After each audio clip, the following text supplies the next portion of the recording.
ਸਤਿ ਸ਼੍ਰੀ ਅਕਾਲ। ਪੰਜਾਬੀ ਰੇਡੀਓ ਤੇ Punjabi TV USA ਵੇਖ ਸੁਣ ਰਹੇ ਸਾਰੇ ਸਰੋਤਿਆਂ ਦਾ ਬਹੁਤ-ਬਹੁਤ ਸਵਾਗਤ ਹੈ ਇਸ ਸਮੇਂ ਦੇ ਵਿਸ਼ੇਸ਼ ਪ੍ਰੋਗਰਾਮ ਖਬਰ ਤੇ ਨਜ਼ਰ ਦੇ ਵਿੱਚ। ਇਸ ਪ੍ਰੋਗਰਾਮ ਦੇ ਵਿੱਚ ਦੇਸ਼ ਵਿਦੇਸ਼ ਦੇ ਨਾਲ ਜੁੜੀਆਂ ਹੋਈਆਂ ਅਹਿਮ ਖਬਰਾਂ ਤੇ ਪਾਈਦਾ ਚਾਨਣਾ ਤੇ ਉਹਨਾਂ ਖਬਰਾਂ ਦਾ ਵਿਸ਼ਲੇਸ਼ਣ ਕਰਨ ਦੇ ਲਈ ਸਾਡੇ ਨਾਲ ਸਾਥ ਹੁੰਦਾ ਹੈ ਹਰ ਰੋਜ਼ ਦੀ ਤਰ੍ਹਾਂ ਸੀਨੀਅਰ ਪੱਤਰਕਾਰ ਮਿੰਟੂ ਗੁਰੂਸਰੀਆ ਜੀ ਦਾ। ਸਭ ਤੋਂ ਪਹਿਲਾਂ ਕਰਦੇ ਹਾਂ ਉਹਨਾਂ ਦਾ ਪ੍ਰੋਗਰਾਮ ਦੇ ਵਿੱਚ ਨਿੱਘਾ ਸਵਾਗਤ। ਬਹੁਤ-ਬਹੁਤ ਸਵਾਗਤ ਹੈ ਜੀ। ਧੰਨਵਾਦ ਗੁਰਪ੍ਰੀਤ, ਸਾਰਿਆਂ ਨੂੰ ਸਤਿ ਸ੍ਰੀ ਅਕਾਲ। ਸਤਿ ਸ਼੍ਰੀ ਅਕਾਲ ਜੀ। ਅੱਜ ਦੇ ਪ੍ਰੋਗਰਾਮ ਦੇ ਸਾਡੇ ਸਪਾਂਸਰਸ ਨੇ ਖਾਲਸਾ ਇੰਸ਼ੋਰੈਂਸ। ਲੰਬੇ ਸਮੇਂ ਤੋਂ ਇੰਸ਼ੋਰੈਂਸ ਦੇ ਖੇਤਰ ਦੇ ਵਿੱਚ ਸੇਵਾਵਾਂ ਨਿਭਾ ਰਹੇ ਨੇ। ਤੁਸੀਂ ਵੀ ਸੰਪਰਕ ਕਰ ਸਕਦੇ ਹੋ। ਨੰਬਰ ਹੈ 408-272-2500।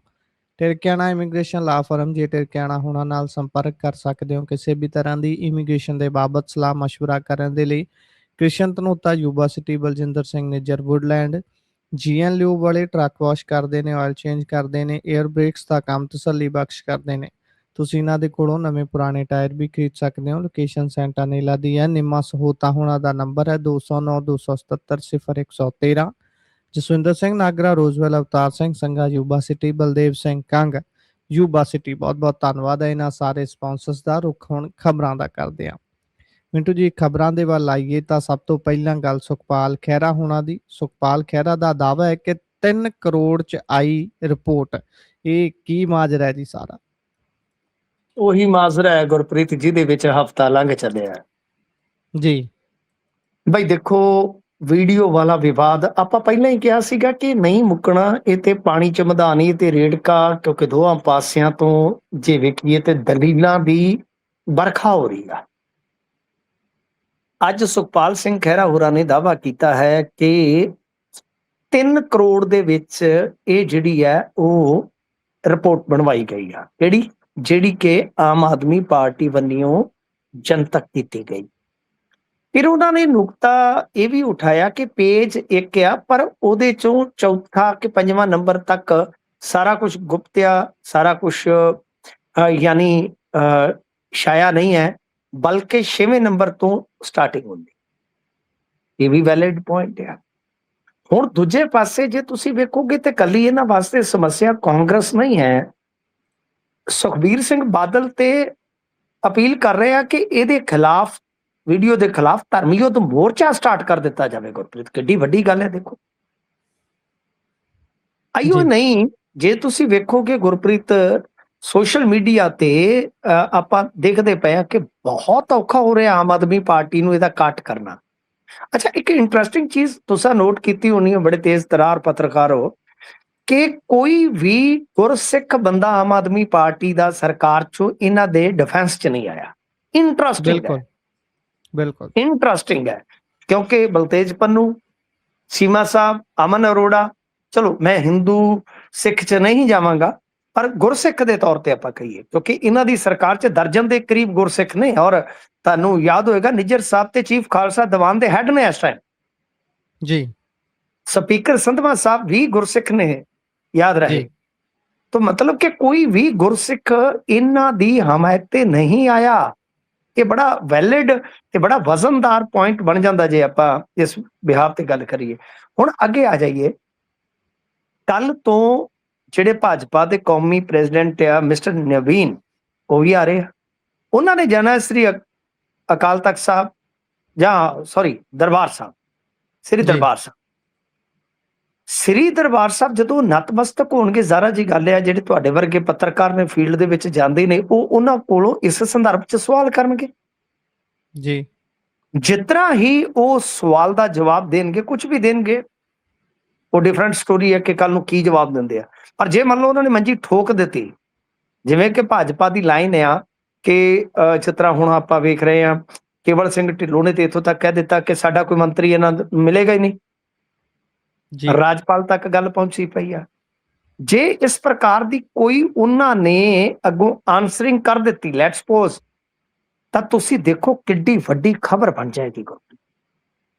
ਅਤੇ ਇਸ ਤੋਂ ਇਲਾਵਾ ਗੋਦੀ ਮੀਡੀਆ ਦੇ ਵਿੱਚ ਭਗਵੰਤ ਮਾਨ ਹੋਰਾਂ ਨੂੰ ਬਹੁਤ ਜ਼ਿਆਦਾ ਕ੍ਰਿਟੀਸਾਈਜ਼ ਕੀਤਾ ਜਾ ਰਿਹਾ ਇਸ ਮੁੱਦੇ ਨੂੰ ਲੈ ਕੇ। ਯਾਨੀ ਜਿੰਨਾ ਵੱਡਾ ਨੈਰੇਟਿਵ ਉਰੇ ਸਾਰੀਆਂ ਪਾਰਟੀਆਂ ਰਲ ਕੇ ਇਹਨਾਂ ਦੇ ਬਰਖਲਾਫ ਕਰ ਰਹੀਆਂ ਨੇ, ਉਸ ਤੋਂ ਕਿਤੇ ਵੱਡਾ ਨੈਰੇਟਿਵ ਨੈਸ਼ਨਲ ਲੈਵਲ ਤੇ ਆਮ ਆਦਮੀ ਪਾਰਟੀ ਦੇ ਮੁੱਖ ਮੰਤਰੀ ਸ੍ਰੀ ਭਗਵੰਤ ਮਾਨ ਜੀ ਦੇ ਖਿਲਾਫ ਹੋ ਰਿਹਾ ਉੱਤੇ ਨੈਸ਼ਨਲ ਜੀ ਪੱਧਰ ਤੇ। ਬੜੀਆਂ ਇੰਟਰਸਟਿੰਗ ਚੀਜ਼ਾਂ ਨੇ ਨੋਟ ਕਰਨ ਵਾਲੀਆਂ। ਦੇਖੋ ਤੁਸੀਂ ਮੈਂ ਕਿਸੇ ਵੀ ਨਤੀਜੇ ਤੇ ਤਾਂ ਨਹੀਂ ਪਹੁੰਚ ਸਕਦੇ ਸਾਇੰਟੀਫਿਕ, ਸਾਡੇ ਕੋਲ ਕੋਈ ਇਹੋ ਜਿਹੀ ਨਾ ਲੈਬ ਹੈ ਨਾ ਕੋਈ ਇਹੋ ਜਿਹੀ ਐਕਸਪਰਟੀ ਆ, ਪਰ ਅਸੀਂ ਆਹ ਚੀਜ਼ਾਂ ਤੇ ਨੋਟ ਕਰ ਸਕਦੇ ਨਾ ਕਿ ਕੀ ਚੱਲ ਰਿਹਾ।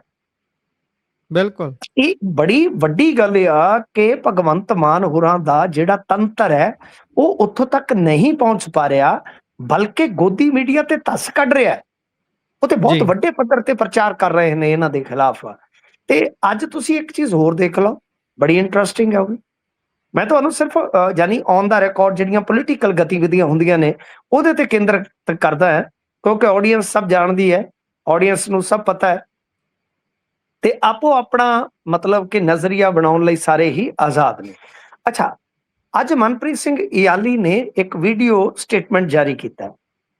ਇਆਲੀ ਸਾਹਿਬ ਤੁਹਾਨੂੰ ਪਤਾ ਹੈ ਕਿ ਇਆਲੀ ਸਾਹਿਬ ਵੀ ਉਸ ਕਤਾਰ ਚ ਆ ਗਏ ਜਿਹੜੇ ਯਕਦਮ ਇੱਕ ਹਲਕੇ ਚੋਂ ਨਿਕਲ ਕੇ ਲੀਡਰ ਕਹਿ ਲਓ ਪੈਨ ਪੰਜਾਬ ਦੇ ਵਿੱਚ ਪਛਾਣ ਬਣਾਉਣ ਚ ਪਿਛਲੇ ਸਾਲ 2 ਸਾਲ ਚ ਕਾਮਯਾਬ ਹੋਏ। ਉਹਨਾਂ ਚ ਤੁਸੀਂ ਬਿਲਕੁਲ ਮਾਲਵਿੰਦਰ ਕੰਗ ਨੂੰ ਦੇਖ ਸਕਦੇ ਹੋ, ਉਹਨਾਂ ਚੋਂ ਤੁਸੀਂ ਸੁਖਪਾਲ ਖਹਿਰਾ ਨੂੰ ਦੇਖ ਸਕਦੇ ਹੋ, ਵੈਸੇ ਉਹ ਪਹਿਲਾਂ ਵੀ ਸੀਗੇ ਪਰ ਆ 2-3 ਸਾਲਾਂ ਚ ਬਹੁਤ ਉੱਭਰੇ ਨੇ, ਮਜੀਠੀਆ ਉੱਭਰੇ ਨੇ ਆ 2-3 ਸਾਲਾਂ ਦੇ ਵਿੱਚ। ਤੇ ਇਸੇ ਬਿਲਕੁਲ ਕਤਾਰ ਚ ਇਆਲੀ ਸਾਹਿਬ ਨੇ। ਹੂੰ ਮਨਪ੍ਰੀਤ ਇਆਲੀ ਨੂੰ ਅੱਗੇ ਦਾਖਾ ਹਲਕੇ ਨਾਲ ਜੋੜਿਆ ਜਾਂਦਾ ਸੀ, ਹੁਣ ਉਹਨਾਂ ਨੂੰ ਪੰਥਕ ਰਾਜਨੀਤੀ ਨਾਲ ਜੋੜ ਕੇ ਦੇਖਿਆ ਜਾਂਦਾ। ਇਹ ਵੀ ਇੱਕ ਇੰਟਰਸਟਿੰਗ ਫੈਕਟ ਹੈ। ਜੀ ਇਆਲੀ ਸਾਹਿਬ ਨੇ ਅੱਜ ਕਿਹਾ ਕਿ ਦੇਖੋ ਅਕਾਲ ਤਖਤ ਮਹਾਨ ਹੈ, ਸਿੱਖ ਪੰਥ ਦੀ ਸ਼ਾਨ ਹੈ ਕਿ ਜੋ ਸਿੰਘ ਸਹਿਬਾਨ ਦਾ ਹੁਕਮਨਾਮਾ ਹੈ ਮੈਂ ਉਹਦੇ ਮੁਤਾਬਕ ਇੱਕ ਨਿਮਾਣੇ ਸਿੱਖ ਵਜੋਂ ਜਾ ਕੇ ਹਾਜ਼ਰ ਹੋਵਾਂਗਾ, ਕਿਉਂਕਿ 29 ਜੀ ਵਾਸਤੇ ਤਲਬੀ ਹੈ ਨਾ, ਜੋ ਜਾਗਤ ਜੋਤ ਸ੍ਰੀ ਗੁਰੂ ਗ੍ਰੰਥ ਸਾਹਿਬ ਐਕਟ ਸੋਧ ਲਿਆਂਦੀ ਇਹਨਾਂ ਨੇ, ਉਹਨੂੰ ਲੈ ਕੇ ਜਥੇਦਾਰ ਸਾਹਿਬ ਦੀ ਬੜੀ ਵੱਡੀ ਨਾਰਾਜ਼ਗੀ ਆ। ਉਹਨਾਂ ਨੇ ਜਿਹੜੇ ਜਿੰਨੇ ਵੀ ਹੈਗੇ ਨੇ ਸਮੁੱਚੇ ਚਲੋ ਗੁਰਸਿੱਖ ਜਾਂ ਸਿੱਖ ਵਿਧਾਇਕ ਉਹਨਾਂ ਨੂੰ ਬੁਲਾਇਆ ਹੈ। ਤਾਂ ਇਆਲੀ ਨੇ ਅਚਾਨਕ ਅੱਜ ਜੇ ਤੁਸੀਂ ਵੇਖੋਗੇ ਤਾਂ ਬਿਲਕੁਲ ਭਗਵੰਤ ਮਾਨ ਦੇ ਉਲਟ ਸਟੈਂਡ ਲੈ ਲਿਆ। ਕਿਉਂ ਗੁਰਪ੍ਰੀਤ? ਇੰਟਰਸਟਿੰਗ ਗੱਲ ਹੈ ਕਿ ਇਧਰੋਂ ਤੇ ਹਾਲੇ ਛੱਛੋ ਪੰਜ ਹੈ ਨਾ ਕਿ ਕੀ ਬਾਈ ਗੁਰਸਿੱਖ ਹੋਣ ਦੇ ਨਾਤੇ ਅਸੀਂ ਜਾਈਏ ਕਿ ਨਾ, ਜੀ ਜੇ ਜਾਣਾ ਹੈ ਤਾਂ ਪਹਿਲਾਂ ਪਾਰਟੀ ਤੋਂ ਪੁੱਛੀਏ ਕਿ ਨਾ, ਫਿਰ ਸਿੱਖ ਪਰਿਭਾਸ਼ਾ ਪਤਿਤ ਪਰਿਭਾਸ਼ਾ ਇਧਰ ਤੇ ਛੱਛੋ ਪੰਜ ਹੈ। ਪਰ ਮਨਪ੍ਰੀਤ ਇਆਲੀ ਜਿਨ੍ਹਾਂ ਬਾਰੇ ਇੱਕ ਥਿਊਰੀ ਦਿੱਤੀ ਜਾਂਦੀ ਹੈ, ਵੈਸੇ ਅੱਜ ਕੱਲ ਤੁਹਾਨੂੰ ਪਤਾ ਸਿਆਸਤ ਦੇ ਵਿੱਚ ਵੀ ਬੜੀਆਂ ਜ਼ਿਆਦਾ ਥਿਊਰੀਆਂ ਲਾਗੂ ਹੁੰਦੀਆਂ ਨੇ। ਇੱਕ ਥਿਊਰੀ ਦਿੱਤੀ ਜਾਂਦੀ ਹੈ ਕਿ ਬੇਸਿਕਲੀ ਇਆਲੀ ਸਾਹਿਬ ਭਗਵੰਤ ਮਾਨ ਦੇ ਭੇਜੇ ਉਧਰ ਗਏ ਨੇ ਅਕਾਲੀ ਦਲ ਜਿਹੜੇ ਵਾਰਸ ਪੰਜਾਬ ਦੇ, ਪਰ ਅੱਜ ਉਹਨਾਂ ਨੇ ਜਿਸ ਤਰ੍ਹਾਂ ਦੀ ਸਟੇਟਮੈਂਟ ਜਾਰੀ ਕੀਤੀ ਹੈ ਤੇ ਗਵਰਨਮੈਂਟ ਨੂੰ ਬੈਕਫੁੱਟ ਤੇ ਕਰਨ ਵਾਲੀ ਹੈ ਕਿ ਭਾਈ ਮੈਂ ਜਾਵਾਂ, ਕਿਉਂਕਿ ਹੁਣ ਅਕਾਲੀ ਦਲ ਬਾਦਲ ਦੀ ਰਾਜਨੀਤੀ ਦਾ ਤਾਂ ਉਹ ਹਿੱਸਾ ਨਹੀਂ ਹੈ, ਉਹ ਤੇ ਹੈਗੇ ਅਕਾਲੀ ਦਲ ਵਾਰਸ ਪੰਜਾਬ ਦੇ। ਤਾਂ ਮਤਲਬ ਕਿ ਉਹਨਾਂ ਨੇ ਇੱਕ ਤਰ੍ਹਾਂ ਨਾਲ ਇਹਨਾਂ ਨੂੰ ਹੋਰ ਬੈਕਫੁੱਟ ਤੇ ਲੈ ਜਾਂਦਾ। ਸੋ ਬਹੁਤਾ ਕੁਝ ਹੁਣ ਭਗਵੰਤ ਮਾਨ ਕਹਿ ਨਹੀਂ ਪਾ ਰਹੇ। ਮੈਂ ਪਹਿਲੀ ਵਾਰੀ ਭਗਵੰਤ ਮਾਨ ਹੋਰਾਂ ਨੂੰ ਲਾਚਾਰ ਦੇਖਿਆ ਸਰ। ਭਗਵੰਤ ਮਾਨ ਹੋਰਾਂ ਨੂੰ ਮੈਂ ਬਿਲਕੁਲ ਬੇਵੱਸ ਦੇਖ ਰਿਹਾ, ਨਹੀਂ ਤਾਂ ਬਹੁਤ ਵੱਡੇ ਪੱਧਰ ਤੇ ਬਈ ਕੀਤੀਆਂ ਇੱਥੇ ਭੁਗਤਣੀਆਂ ਪੈਂਦੀਆਂ। ਇੱਕ ਗੱਲ ਮੈਂ ਕਹਿਣੀ ਨਹੀਂ ਚਾਹੁੰਦਾ, ਕਹਿ ਦਿੰਦਾ ਕਿ ਇਹਨਾਂ ਨੇ ਵੀ ਲੋਕਾਂ ਨਾਲ ਬੜੀਆਂ ਕੀਤੀਆਂ, ਬੜੀਆਂ ਹੀ ਕੀਤੀਆਂ, ਬਹੁਤ ਕੀਤੀਆਂ। ਆ ਤੁਸੀਂ ਵੀ ਦੇਖੇ, ਤੁਹਾਡਾ ਕੈਰੀਅਰ ਜਿਹੜਾ ਹੈ ਇਹਨੇ ਵੀ ਬਹੁਤ ਕੁਝ ਦੇਖ ਲਿਆ ਨਾ। ਤਾਂ ਗੱਲ ਇਹ ਆ ਕਿ ਅੱਜ ਸਾਰਾ ਕੁਝ ਤੁਸੀਂ ਦੇਖੋ ਕਿ ਇਹਨਾਂ ਦੇ ਮੂੰਹ ਤੋਂ ਮੱਖੀ ਨਹੀਂ ਉੱਡਦੀ, ਬੋਲਣਾ ਪੈ ਰਿਹਾ। ਤੇ ਤੁਸੀਂ ਵੇਖਿਆ ਹੋਣਾ ਕੇਜਰੀਵਾਲ ਤੋਂ ਲੈ ਕੇ ਦਿੱਲੀ ਦੀ ਵੀ ਟੀਮ ਕੋਈ ਜ਼ਿਆਦਾ ਬੈਕ ਨਹੀਂ ਕਰ ਰਹੀ ਸਾਹਮਣੇ ਫਰੰਟ ਤੋਂ, ਆਪਦੀ ਲੜਾਈ ਇਹਨਾਂ ਨੂੰ ਆਪ ਲੜਨੀ ਪੈ ਰਹੀ ਆ। ਬਲਤੇਜ ਪੰਨੂ ਇੱਕ ਹੈਗੇ ਆ, ਉਹ ਆ ਜਾਂਦੇ ਆ, ਤੁਹਾਨੂੰ ਪਤਾ ਹੀ ਆ, ਉਹਨਾਂ ਨੇ ਪ੍ਰੈਸ ਕਾਨਫਰੰਸ ਕਰਨੀ ਹੁੰਦੀ ਆ, ਸਟੇਟਮੈਂਟਾਂ ਜਾਰੀ ਕਰਨੀਆਂ ਹੁੰਦੀਆਂ, ਪਰ ਬਹੁਤਾ ਕੁਝ ਹੁਣ ਕਹਿਣ ਲਈ ਬਚਿਆ ਨਹੀਂ। ਇੱਕ ਸਵਾਲ ਜਿਹੜਾ ਹੁਣ ਸਾਰੇ ਹੀ ਕਰਨ ਲੱਗ ਪਏ, ਜਿਹੜਾ ਕਿ ਆਪਾਂ ਕੀਤਾ ਸੀ ਸਭ ਤੋਂ ਪਹਿਲਾਂ, ਕਿ ਤੁਹਾਡੇ ਕੋਲ ਵੀਡੀਓ ਤਕਰੀਬਨ 8-10 ਮਹੀਨੇ ਪਹਿਲਾਂ ਦੀ ਆ ਜੀ, ਬਈ ਤੁਸੀਂ ਉਹ ਤੋਂ ਜਾਂਚ ਕਿਉਂ ਨਹੀਂ ਕਰਵਾਈ? ਵੱਡਾ ਸਵਾਲ ਹੈ। ਹੁਣ ਸੁਖਬੀਰ ਸਿੰਘ ਬਾਦਲ ਨੇ ਤੇ ਇੱਥੋਂ ਤੱਕ ਇੱਕ ਆਫੀਸਰ ਦਾ ਨਾਮ ਲੈ ਦਿੱਤਾ, ਤੁਹਾਨੂੰ ਯਾਦ ਹੋਣਾ ਜੀ, ਬਿਲਕੁਲ। ਹਾਲਾਂਕਿ ਅਸੀਂ ਜਦੋਂ ਆਪਦੀ ਘੋਖ ਪੜਤਾਲ ਕੀਤੀ ਹੈ, ਸੁਖਬੀਰ ਸਿੰਘ ਬਾਦਲ ਦੀ ਬਿਲਕੁਲ ਉਸ ਆਫੀਸਰ ਦੇ ਨਾਲ ਗੱਲ ਹੋਈ ਆ, ਪਰ ਉਸ ਆਫੀਸਰ ਨੇ ਕਿਸੇ ਹੋਰ ਕੇਸ ਦਾ ਹਵਾਲਾ ਦਿੱਤਾ ਹੈ ਕਿ ਮੈਂ ਤਾਂ ਉਸ ਕੇਸ ਦੇ ਵਿੱਚ ਆਇਆ। ਜੀ, ਇਹਨਾਂ ਨੇ ਉਸ ਗੱਲ ਨੂੰ ਚੱਕ ਲਿਆ। ਇਸ ਗੱਲ ਨੂੰ ਚੁੱਕ ਲਿਆ। ਮਤਲਬ ਉਹ ਆਫੀਸਰ ਕਿਸੇ ਹੋਰ ਜਿੰਨੀ ਕੋ ਮੇਰੀ ਘੋਖ ਪੜਤਾਲ ਆ ਕਿ ਉਹ ਕੋਈ ਲੁਧਿਆਣੇ ਦਾ ਹੀ ਕਹਿ ਲਓ ਕਿ ਇੱਕ ਸਾਈਬਰ ਕੇਸ ਸੀਗਾ, ਉਹਦੇ ਸੰਬੰਧਤ ਕੁਝ ਮਾਮਲਾ ਬਣ ਗਿਆ ਉਹਨਾਂ ਦਾ ਗਾਂ, ਉੱਥੇ ਗਏ ਸਨ।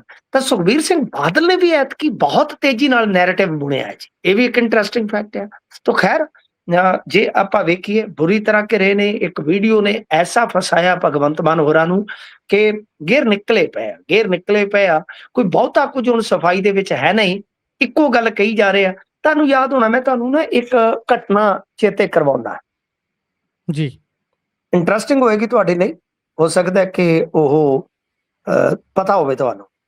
ਯਾਦ ਹੈ ਇੱਕ ਵਾਰੀ ਵਿਕਰਮ ਮਜੀਠੀਆ ਦੀ ਇੱਕ ਵੀਡੀਓ ਵਾਇਰਲ ਹੋ ਗਈ ਸੀ ਕਿ ਇਹ ਦਾੜੀ 'ਚ ਛੱਲੇ ਪਵਾ ਰਹੇ ਨੇ, ਯਾਦ? ਜੀ ਬਿਲਕੁਲ। ਤਾਂ ਉਹਨਾਂ ਨੇ ਕੀ ਕੀਤਾ ਸੀ ਕਿ ਉਹਨਾਂ ਨੇ ਉਕਤ ਬੰਦੇ ਨੂੰ ਲੱਭ ਕੇ ਪੇਸ਼ ਕਰ ਦਿੱਤਾ ਸੀ ਕਿ ਉਸ ਵੀਡੀਓ ਵਾਲਾ ਬੰਦਾ ਆਇਆ ਵੈ।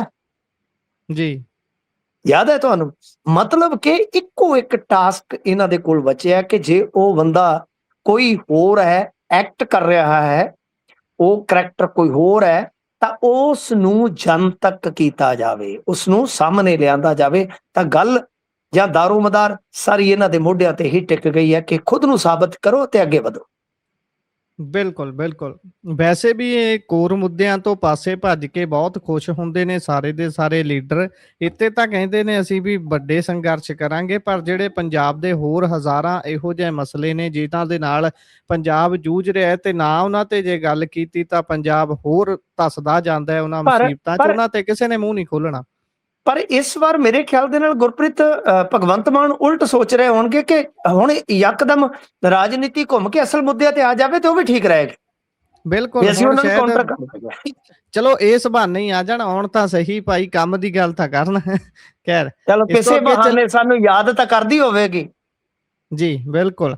ਉਧਰ ਵਿਕਰਮ ਮਜੀਠੀਆ ਹੁਣੀ ਵੀ ਆ ਗਏ ਨੇ ਸਾਹਮਣੇ, ਹੌਲੀ ਹੌਲੀ ਰੰਗ ਦਿਖਾ ਰਹੇ ਨੇ ਸਾਰੇ। ਵੈਸੇ ਉਹ ਵੀ ਕਹਿ ਲਈਏ ਵੀ ਨਿੱਜੀ ਕੰਮਾਂ ਨੂੰ ਜ਼ਿਆਦਾ ਹੁੰਦੇ ਨੇ, ਇਧਰੋਂ ਨਿੱਜੀ ਮੁੱਖ ਮੰਤਰੀ ਸਾਹਿਬ ਹੋ ਜਾਂਦੇ ਨੇ, ਉਧਰੋਂ ਉਹ ਹੋ ਜਾਂਦੇ ਨੇ ਵੀ ਭਾਈ ਟਾਈਗਰ ਹੱਲੇ ਜਿੰਦਾ ਹੈ, ਟਾਈਗਰ ਇਜ਼ ਬੈਕ, ਟਾਈਗਰ ਫਲਾਨਾ ਤੇ ਟਾਈਗਰ ਟਮਕਾਨਾ। ਕਰਤੀ ਜੀ ਉਹਨਾਂ ਨੇ ਵੀ ਪ੍ਰੈਸ ਕਾਨਫਰੰਸ। ਜੋਬਨ ਉਹ ਕਹਿੰਦੇ ਹੁਣ ਜੁਗਨੂ ਫਿਰ ਪਰਸਨਲ। ਜੀ ਵੈਸੇ ਉਹਨਾਂ ਦੀ ਟੀਮ ਦਾ ਮੈਨੂੰ ਲਾਂਭਾ ਆਇਆ, ਲੋਕਾਂ ਨੂੰ ਹੁੰਦਾ ਕਿ ਸਾਡੀ ਯਾਰੀ ਦੋਸਤੀ ਬਹੁਤ ਹੈ, ਤੇ ਮੈਂ ਤਾਂ ਤੁਹਾਨੂੰ ਪਤਾ ਖੁੱਲਮ ਖੁੱਲਾ ਵਿਅਕਤੀ ਆ। ਉਹ ਕਹਿੰਦੇ ਯਾਰ ਕਿ ਤੂੰ ਵੀ ਏਦਾਂ, ਮੈਂ ਕਿਹਾ ਮੇਰਾ ਓਪੀਨੀਅਨ ਥੋੜੀ ਤੁਸੀਂ ਮਾਰ ਸਕਦੇ ਹੋ। ਮੈਨੂੰ ਲੱਗਿਆ ਕਿ ਥਾਣੇ 'ਚ ਜਾਣ ਵਾਲਾ ਬਲੰਡਰ ਤਾਂ ਬਲੰਡਰ ਹੈ ਭਾਈ। ਬਿਲਕੁਲ। ਪ੍ਰੋਫੈਸ਼ਨ ਆਪਣੀ ਜਗ੍ਹਾ ਹੈ, ਪਰਸਨਲ ਆਪਣੀ ਜਗ੍ਹਾ।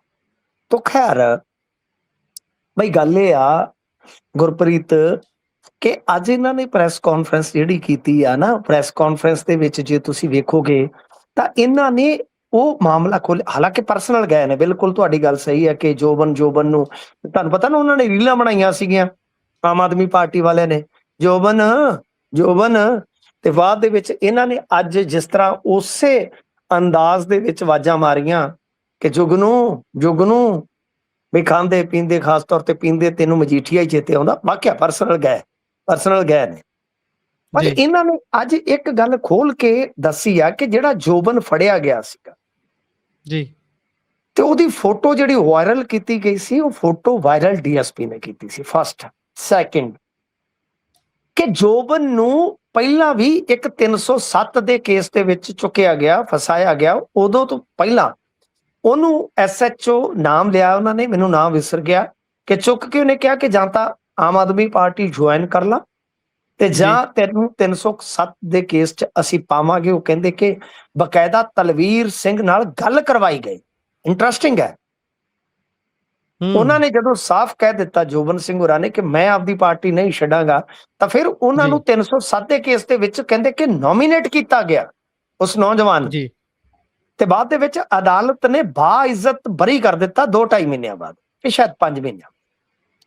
ਮਤਲਬ ਕਿ ਇਹ ਉਹਨਾਂ ਨੇ ਪੱਖ ਰੱਖਿਆ। ਤੇ ਦੂਜੀਆਂ ਚੀਜ਼ਾਂ ਜਿਹੜੀਆਂ ਹੋਰ ਉਹਨਾਂ ਨੇ ਕਹੀਆਂ ਕਿ ਬਈ ਆਹ ਦੇਖੋ ਜੀ ਫਲਾਣਾ ਅਫਸਰ ਇਹਨਾਂ ਬੰਨਿਓ ਖੇਡ ਰਿਹਾ, ਫਲਾਣਾ ਟਮਕਾਣਾ, ਸਾਨੂੰ ਉਹਨਾਂ ਦੇ ਵਿੱਚ ਕੋਈ ਬਹੁਤਾ ਇੰਟਰਸਟ ਨਹੀਂ ਹੈ। ਬਸ ਸਿਰਫ ਤੇ ਸਿਰਫ ਇਹ ਆ ਕਿ ਉਹਨਾਂ ਨੇ ਇਹ ਨਵੀਂ ਗੱਲ ਦੱਸੀ ਆ ਕਿ ਜੋਬਨ ਜਿਹੜਾ ਹੈ ਉਹਨੂੰ ਪਹਿਲਾਂ ਵੀ ਇਹਨਾਂ ਨੇ ਬਹੁਤ ਜ਼ਿਆਦਾ ਹਰਾਸ ਕੀਤਾ ਹੈ। ਦੂਜੀ ਗੱਲ, ਉਹਨਾਂ ਨੇ ਕਿਹਾ ਕਿ ਜਿਸ ਚੈਨੀ ਚੋਰੀ ਦੇ ਮਾਮਲੇ ਦੇ ਵਿੱਚ ਇਹਨਾਂ ਨੇ ਨੋਮੀਨੇਟ ਕੀਤੇ ਸਨ ਬੰਦੇ, ਤੇ ਸਾਡਾ ਸਿਰ ਪਾਟੇ ਵਾਲੇ ਦਾ ਤਾਂ ਛੱਡਤਾ ਪਰਚਾ, ਤੇ ਜਿਹੜੇ ਚੈਨੀ ਚੋਰੀ ਦੇ ਮਾਮਲੇ 'ਚ ਨੋਮੀਨੇਟ ਕੀਤੇ ਉਸ ਬੰਦੇ ਦੀਆਂ 4 ਕੇ 5 ਪਾਰਟੀਆਂ ਬਦਲੀਆਂ ਹੋਈਆਂ ਦੀਆਂ ਤਸਵੀਰਾਂ ਤੇ ਵੀਡੀਓ ਵਿਖਾਈਆਂ ਇਹਨਾਂ ਨੇ। ਜੀ ਤੇ ਉਹਨਾਂ ਕਿਹਾ ਕਿ ਦੱਸੋ ਇਹਦੇ 'ਚ ਚੈਨੀ ਕਿੱਥੇ ਆ। ਮਤਲਬ ਕਿ ਆ ਜੋ ਕੇਸ ਸੀਗਾ ਜਿਹਦੇ ਕਰਕੇ ਰਫੜ ਪਿਆ, ਉਹਦੇ ਬਾਰੇ ਮਜੀਠੀਆ ਨੇ ਸਫਾਈ ਦਿੱਤੀ ਹੈ। ਦੇਖੋ, ਸਫਾਈ ਦੇਣਾ ਆਪਣਾ ਹੱਕ ਆ, ਪਰ ਇਸ ਪ੍ਰੈਸ ਕਾਨਫਰੰਸ ਦੇ ਵਿੱਚ ਇੱਕ ਗੱਲ ਤੁਸੀਂ ਨੋਟ ਕੀਤੀ ਹੈ, ਜੀ ਬੜੀ ਇੰਟਰਸਟਿੰਗ ਹੈ ਗੁਰਪ੍ਰੀਤ, ਸਾਰੇ ਮਿਸ ਕਰ ਗਏ ਤੁਸੀਂ। ਹੁਣ ਕਿਹਾ, ਕਹਿੰਦੇ ਕਿ ਦੇਖੋ ਮਾਨ ਸਾਹਿਬ, ਤੁਸੀਂ ਵੀ ਕਦੇ ਚੇਸ਼ਟਾ ਕਰਦੇ ਸੀ, ਤੁਸੀਂ ਮੁੱਖ ਮੰਤਰੀ ਬਣ ਗਏ,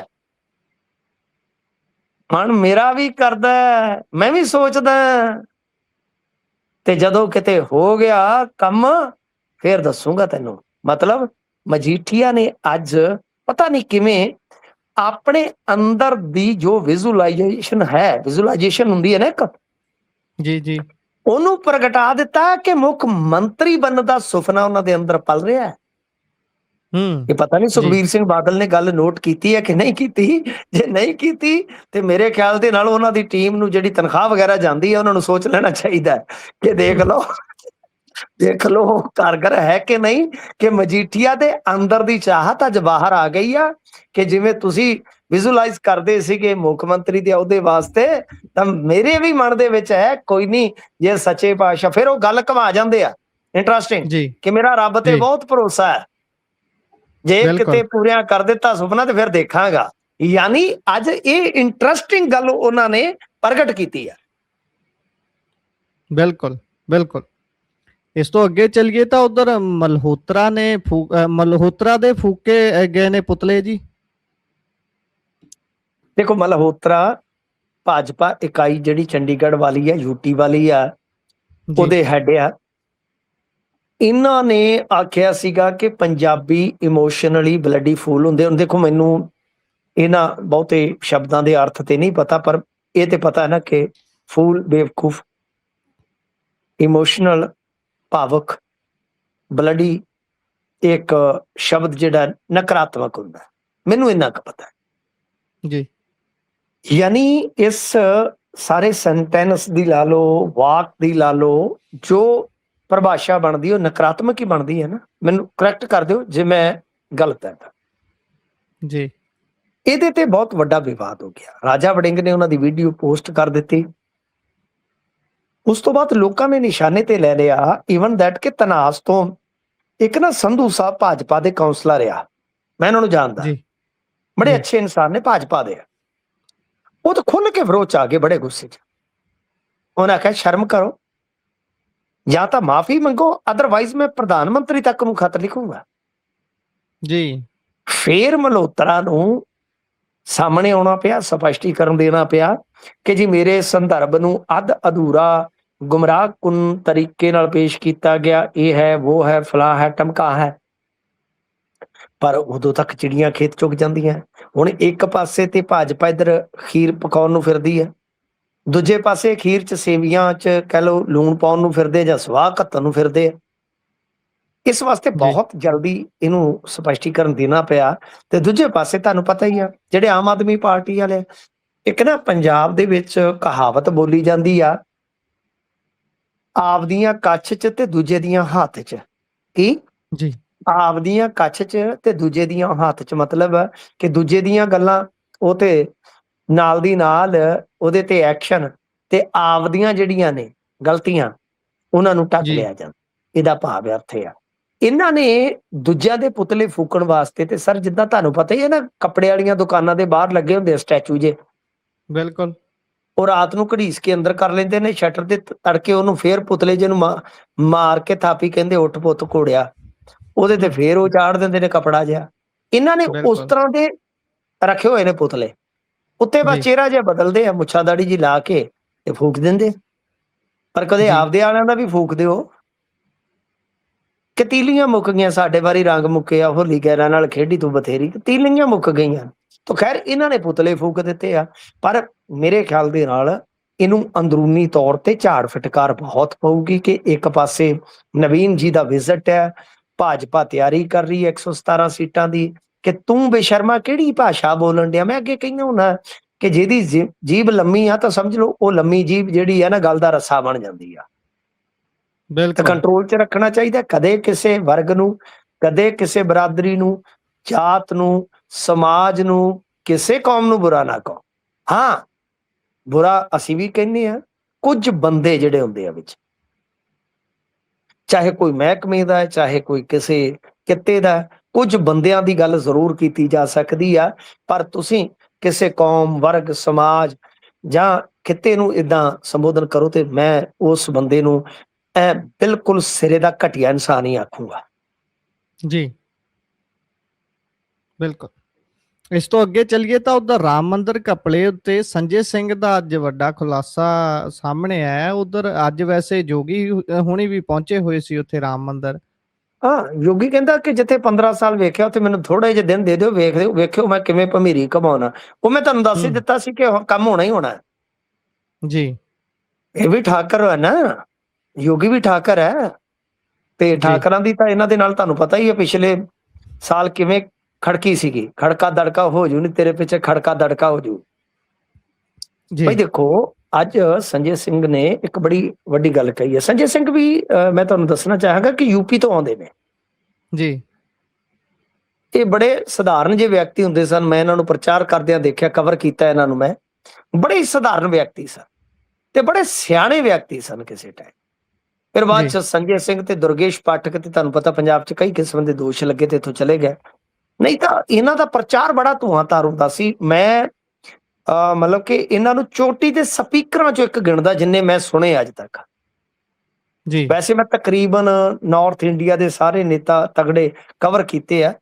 ਸੰਜੇ ਸਿੰਘ ਦੀ ਸਪੀਚ, ਕਿਉਂਕਿ ਇਹਨਾਂ ਦਾ ਸਕੇਲ ਜਿਵੇਂ ਕੁਲਦੀਪ ਮਾਣਕ ਗਾਉਂਦਾ ਸੀਗਾ ਨਾ, ਗਾਣੇ ਤਾਂ ਸਾਰੇ ਗਾਉਂਦੇ ਸੀ, ਕਲੀਆਂ ਤੇ ਹੋਰ ਵੀ ਗਾਉਂਦੇ ਸੀ, ਪਰ ਮਾਣਕ ਦਾ ਜਿਹੜਾ ਸਕੇਲ ਹੁੰਦਾ ਸੀਗਾ ਉਹਦੇ ਤੱਕ ਕੋਈ ਨਹੀਂ ਸੀ ਪਹੁੰਚਦਾ। ਤਾਂ ਇਹਨਾਂ ਦਾ ਜਿਹੜਾ ਸਕੇਲ ਹੈ ਉਹਦੇ ਤੱਕ ਕੋਈ ਨਹੀਂ ਪਹੁੰਚ ਸਕਦਾ। ਭਗਵੰਤ ਮਾਨ ਵੀ ਨਹੀਂ ਪਹੁੰਚ ਸਕਦਾ। ਤਾਂ ਖੈਰ ਅੱਜ ਇਹਨਾਂ ਨੇ ਕਿਹਾ ਕਿ ਪ੍ਰਭੂ ਸ਼੍ਰੀ ਰਾਮ ਦੇ ਮੰਦਿਰ ਨਾਲ ਜੁੜੇ ਟਰਸਟ ਦੇ ਬੰਨਿਓ ਬਈ 117 ਵਿਸਵਾ ਜ਼ਮੀਨ, ਜਿਹਦੀ ਵਾਸਤਵਿਕ ਕੀਮਤ ਕਰੀਬ 9 ਕਰੋੜ ਰੁਪਏ ਦੱਸੀ ਜਾ ਰਹੀ ਹੈ, ਉਹ 54.47 ਕਰੋੜ ਰੁਪਏ ਚ ਖਰੀਦੀ ਗਈ। ਓਹੋ ਜੀ, ਐਂ ਲੱਗਦਾ ਨਾ ਕਿ ਵੀ ਜਿਵੇਂ ਉਹ ਕਹਿੰਦੇ ਲੂਟ ਸਕੋ ਤਾਂ ਲੂਟ ਲੋ ਨਾ, ਰਾਮ ਨਾਮ ਕੀ ਲੂਟ। ਇਹ ਤੇ ਰਾਮ ਨਾਮ ਕੀ ਲੂਟ ਲੱਗਦੀ ਹੈ, ਰਾਮ ਦੇ ਨਾਮ ਤੇ ਲੂਟ ਲੱਗਦੀ ਹੈ ਮੈਨੂੰ ਗੁਰਪ੍ਰੀਤ। ਅੱਛਾ, ਇਹਨਾਂ ਨੇ ਕਿਹਾ ਕਿ ਜ਼ਮੀਨ ਕਾਰੋਬਾਰੀ ਆ, ਲੋਕ ਬੰਸਲ ਤੋਂ ਇਹ ਜ਼ਮੀਨ ਜਿਹੜੀ ਹੈ ਉਹ ਖਰੀਦੀ ਗਈ ਤੇ ਇਸ ਸੌਦੇ ਦੇ ਵਿੱਚ ਬਾਜ਼ਾਰ ਮੁੱਲ ਤੋਂ ਕਿਤੇ ਜ਼ਿਆਦਾ ਰਾਸ਼ੀ ਦਾ ਭੁਗਤਾਨ ਕੀਤਾ ਗਿਆ। ਨਾਲ ਉਹਨਾਂ ਨੇ ਕਿਹਾ ਕਿ ਬਰਹੇਟਾ ਪਿੰਡ ਦੇ ਵਿੱਚ ਸਰਕਾਰ ਨੇ ਕਿਸਾਨਾਂ ਤੋਂ ਭੂਮੀ ਲਗਭਗ 4.5 ਲੱਖ ਰੁਪਏ ਪ੍ਰਤੀ ਵਿਸਵਾ ਦੀ ਦਰ ਤੋਂ ਐਕਵਾਇਰ ਕੀਤੀ ਸੀ, ਜਦਕਿ ਟਰਸਟ ਨੇ ਕਥਿਤ ਰੂਪ ਦੇ ਨਾਲ ਇਹ 47 ਲੱਖ ਰੁਪਏ ਪ੍ਰਤੀ ਵਿਸਵਾ ਦਰ ਦੇ ਨਾਲ ਜ਼ਮੀਨ ਖਰੀਦੀ। ਮਤਲਬ ਸਾਫ਼ ਆ ਕਿ ਜ਼ਮੀਨ ਦੇ ਵਿੱਚ ਵੀ ਘੁਟਾਲਾ ਹੋ ਗਿਆ। ਓਹ ਇਹ ਕਿੱਧਰ ਨੂੰ ਚੱਲ ਪਈ ਹੈ ਕਹਾਣੀ ਗੁਰਪ੍ਰੀਤ, ਕਿੱਧਰ ਨੂੰ ਚੱਲ ਪਈ ਕਹਾਣੀ? ਮੈਨੂੰ ਤਾਂ ਸਮਝ ਨਹੀਂ ਆ ਰਹੀ ਵੀ ਪ੍ਰਧਾਨ ਮੰਤਰੀ ਦੇ ਦਫ਼ਤਰ ਦੀ ਦੇਖ ਰੇਖ ਦੇ ਵਿੱਚ, ਤੁਹਾਨੂੰ ਯਾਦ ਹੋਣਾ, ਮੈਂ ਤੁਹਾਨੂੰ ਥੋੜਾ ਜਿਹਾ ਨਾ ਬੈਕਗਰਾਉਂਡ ਚ ਦੱਸਦਾ, ਇੰਟਰਸਟਿੰਗ ਹੈ। ਰਾਮ ਮੰਦਿਰ ਦੇ ਰੌਲੇ ਵੱਲ ਨਹੀਂ ਜਾਣਾ ਆਪਾਂ, ਬਾਬਰੀ ਮਸਜਿਦ ਠੀਕ ਹੈ, ਉਹ ਸਭ ਕੁਝ ਹੋ ਗਿਆ। ਉਸ ਤੋਂ ਬਾਅਦ ਸੁਪਰੀਮ ਕੋਰਟ ਦਾ ਵੈਰਡਿਕਟ ਆਉਂਦਾ। ਉਸ ਦਿਨ ਮੈਂ ਸੰਗਰੂਰ ਦੇ ਵਿੱਚ ਸੀ ਜਿਸ ਦਿਨ ਵੈਰਡਿਕਟ ਆਇਆ ਜੀ, ਭਗਵੰਤ ਮਾਨ ਦੇ ਸ਼ਹਿਰ ਦੇ ਵਿੱਚ, ਠੀਕ ਹੈ ਜੀ। ਤਾਂ ਹੁੰਦਾ ਕੀ ਹੈ ਕਿ ਉਸ ਤੋਂ ਬਾਅਦ ਸੁਪਰੀਮ ਕੋਰਟ ਆਰਡਰ ਕਰਦਾ ਕਿ ਇੱਕ ਟਰਸਟ ਦਾ ਗਠਨ ਕੀਤਾ ਜਾਵੇ ਜਿਹੜਾ ਨਿਰਮਾਣ ਕਰੇਗਾ। ਤਾਂ ਟਰਸਟ ਸਿੱਧਾ ਪ੍ਰਧਾਨ ਮੰਤਰੀ ਦਫ਼ਤਰ ਨਾਲ ਜੁੜਿਆ ਸੀ। ਤੇ ਜੇ ਹੁਣ ਇਹ ਦੋਸ਼ ਇਦਾਂ ਦੇ ਲੱਗਦੇ ਆ ਕਿ ਟਰਸਟ ਨੇ ਇੱਕ ਤੇ ਨੋਟਾਂ ਵਾਲਾ ਘੁਟਾਲਾ ਕੀਤਾ ਚੜਾਵੇ ਚ, ਫਿਰ ਸੈਕੰਡ ਜ਼ਮੀਨ ਵਾਲਾ ਘੁਟਾਲਾ ਕੀਤਾ, ਤੇ ਪ੍ਰਧਾਨ ਮੰਤਰੀ ਨੂੰ ਜਵਾਬਦੇਹ ਹੋਣਾ ਚਾਹੀਦਾ। ਬਿਲਕੁਲ, ਇਹ ਤਾਂ ਸਿੱਧੇ ਰੂਪ ਦੇ ਵਿੱਚ ਪ੍ਰਧਾਨ ਮੰਤਰੀ ਜਵਾਬਦੇਹ ਹੁੰਦਾ ਹੀ ਕਦੋਂ ਆ? PM ਕੇਅਰ ਫੰਡ ਵਾਲਾ ਪੈਸਾ ਤੁਸੀਂ ਦੇਖੋ ਦੱਸਿਆ ਇਹਨਾਂ ਨੇ ਜੀ, ਇਸ ਚੜਾਵੇ ਦੇ ਵਿੱਚ ਵੀ ਕਰੋੜਾਂ ਦੀ ਹੇਰਾਫੇਰੀ ਹੋ ਗਈ ਆ।